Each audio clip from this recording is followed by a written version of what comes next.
2024년 11월 한 남성이 텔레그램 대화방에 여성의 나체 합성 사진을 올렸습니다. 성폭력 처벌법 위반으로 재판에 넘겨졌는데 결과는 무죄였어요. 재판에서 피고인 측이 편 주장은 이랬어요. 사진 속 인물은 AI가 만들어낸 가상의 인물일 가능성이 있다. 그러니 범죄가 성립하지 않는다는 거죠. 법원은 그 주장을 받아들였습니다. 그런데 가상인물이 맞다고 인정한 건 아니에요.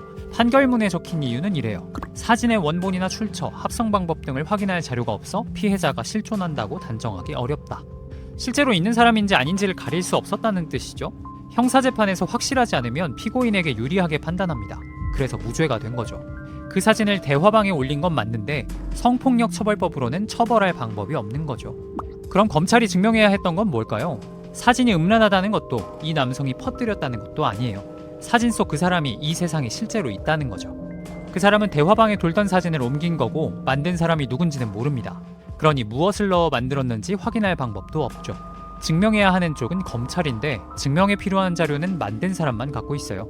이 비대칭이 지금부터 올 논쟁의 출발점입니다. 전문 장비나 특별한 기술 없이도 누구나 이미지를 생성하는 시대다 보니 이런 사진이 흔하죠. 이 판결이 알려질 무렵 인스타그램에서 관련 검색어 하나로 찾아봤더니 계정 수십 개에 게시물이 200만 건 가까이 나왔다고 하네요. 문제는 법이 이 속도를 못 따라갔다는 거겠죠. 그런데 정확히는 못 따라간 게 아니라 애초에 보는 관점이 다른 겁니다. 여기서 하나 짚고 넘어갈까요? 모든 딥페이크가 이렇게 빠져나가진 못해요. 실존하는 사람의 얼굴을 가져다 합성한 경우라면 지금도 처벌돼요. 유명인이든 일반인이든 마찬가지죠.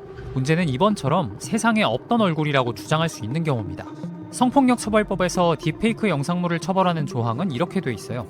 사람의 얼굴, 신체를 대상으로 한 대상자의 의사에 반하여. 의사에 반한다는 말은 그 의사를 가진 사람이 실제로 있어야 성립합니다. 세상에 없는 사람이라면 이 조항이 붙을 자리가 없죠.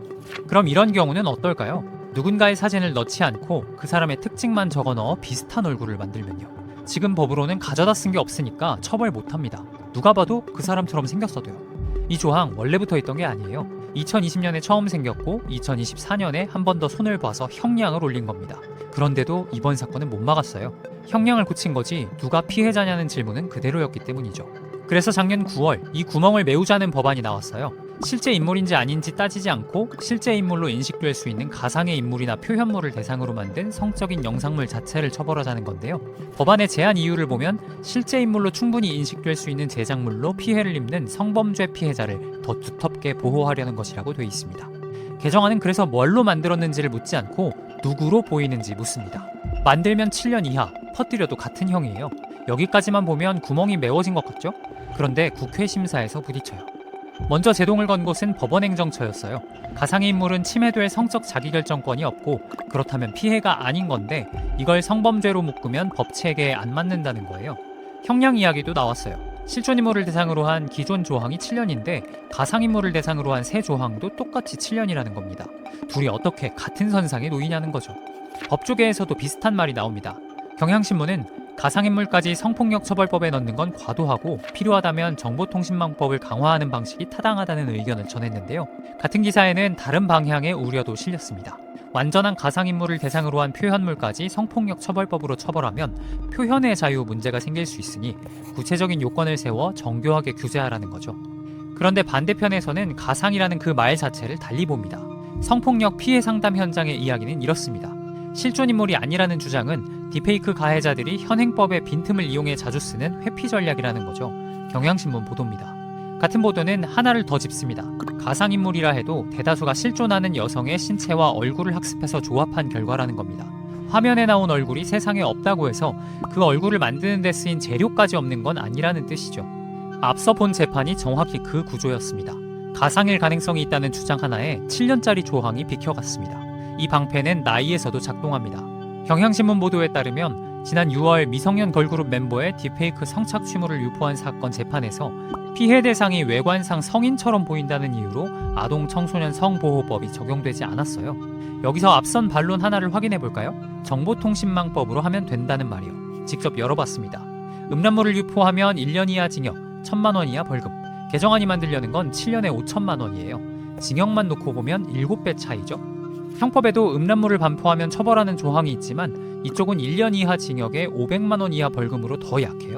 실제로 AI 이미지로 해외 후원 사이트에서 한 달에 10에서 50달러를 벌던 채널 운영자가 2024년 11월 정보통신망법 위반으로 처벌받았지만 선고는 징역 6개월에 집행유예 1년이었습니다. 사실 형량이 과하다고 본 쪽도 가해자들이 법을 우회하려고 가상인물을 활용할 수 있다는 건 인정해요. 갈리는 건 회피가 있느냐가 아니라 그걸 어느 법으로 막느냐입니다. 한 가지는 분명해요. 이런 사진은 실수로 만들어지지 않습니다. 주요 이미지 생성 서비스는 성적인 이미지를 만드는 걸 정책으로 막고 있어요. 그러니 그걸 피해갔거나 제한이 없는 도구를 쓴 거죠. 우연한 결과가 아닙니다.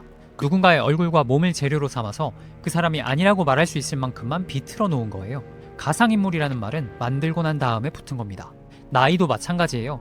어른처럼 보이면 어른으로 칩니다. 그 판단도 결국 화면을 보고 하는 거죠. 그러니까 이 법 앞에서 불안해야 하는 쪽은 만드는 사람이 아니라 재료가 되는 쪽입니다. 그런데 재료가 된 사람은 자기 사진이 쓰였다는 걸 모르죠. 동아일보는 당사자가 나서지 않으면 피해자를 특정하기 어렵다는 경찰의 말을 전했어요. 모르면 나설 수 없고 나서지 않으면 특정되지 않고 특정되지 않으면 다시 실존한다고 단정하기 어렵다로 돌아옵니다. 앞에서 본 그 비대칭이 여기서 한 바퀴를 도는 거죠. 개정안이 만들고 퍼뜨리는 사람만 겨누지 않는 이유도 여기 있습니다. 받아서 갖고 있거나 구입하거나 보기만 해도 3년 이하 징역이에요. 사는 사람이 있으니까 만들어진다는 판단이죠. 지금 법은 존재하지 않는 사람은 다치게 할 수 없다고 봅니다. 그래서 존재하지 않는다고 주장하는 쪽이 유리해집니다. 개정안이 바꾸려는 건 형량이 아니라 묻는 질문이에요.